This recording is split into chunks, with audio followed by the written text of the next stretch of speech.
Alors, bonjour à tous et bienvenue à une édition dominicale de Monde à l'envers. On est le 5 janvier 2020, 6h26, heure du Québec. Heureux de vous retrouver. Tous ceux qui ne sont pas abonnés, ben faites-le maintenant. Une histoire extraordinaire, vraiment renversante, qui nous raconte l'histoire suivante. Un astrophysicien dit qu'il sait comment construire une machine à voyager dans le temps. Mais ses pairs sont loin d'être convaincus que cela fonctionnera. L'astrophysicien Ron Mallett pense qu'il a trouvé un moyen de voyager dans le temps, en théorie. Le professeur titulaire de physique de l'Université du Connecticut a récemment déclaré à CNN qu'il avait écrit une équation scientifique qui pourrait servir de base à une véritable machine à remonter dans le temps. Il a même construit un prototype d'appareil pour illustrer un élément clé de sa théorie, bien que les pairs de Mallett ne soient toujours pas convaincus que sa machine à voyager dans le temps se concrétisera un jour. Pour comprendre la machine de Mallett, vous devez connaître les bases de la théorie de la relativité restreinte d'Albert Einstein, qui stipule que le temps accélère ou décélère en fonction de la vitesse à laquelle un objet se déplace.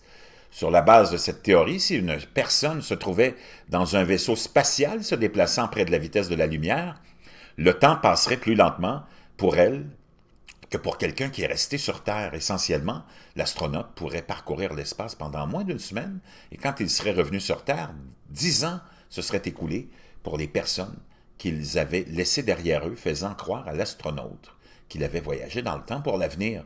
Mais alors que la plupart des astros ou des physiciens admettent qu'il est probablement possible de sauter dans le temps de cette manière, le temps de voyager dans le passé est un tout autre problème et Mallett pense qu'il pourrait résoudre en utilisant des lasers. Comme l'astrophysicien l'a expliqué à CNN, son idée d'une machine à remonter le temps repose sur une théorie d'Albert Einstein, la théorie générale de la relativité. Selon cette théorie, les objets massifs courbent l'espace-temps, un effet que nous percevons comme la gravité, et plus la gravité est forte, plus le temps passe lentement. Si vous pouvez plier l'espace, il est possible que vous tordiez l'espace, a déclaré Mallett à CNN. Dans la théorie d'Einstein, que nous appelons l'espace implique également du temps.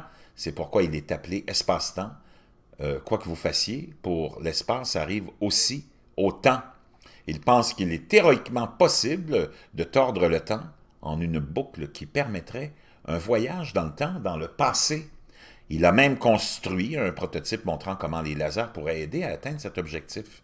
En étudiant le type de champ gravitationnel produit par un laser en anneau, a déclaré Mallett à CNN, cela pourrait conduire à une nouvelle façon d'envisager la possibilité d'une machine à remonter le temps basée sur un faisceau de lumière en circulation.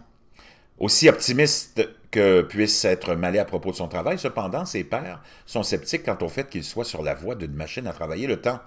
Je ne pense pas que son travail sera nécessairement fructueux, a déclaré l'astrophysicien Paul Sutter à CNN, parce que je pense qu'il y a de profondes lacunes dans ses mathématiques et sa théorie, et donc un dispositif pratique semble inaccessible. Même Mallett admet que son idée est tout à fait théorique à ce stade et que même si sa machine à voyager dans le temps fonctionne, admet-il, cela aurait une limitation sévère qui empêcherait quiconque, par exemple, de remonter le temps pour tuer le bébé Adolf Hitler. Vous pouvez renvoyer des informations, a-t-il déclaré à CNN, mais vous ne pouvez les renvoyer qu'au point où vous avez allumé la machine.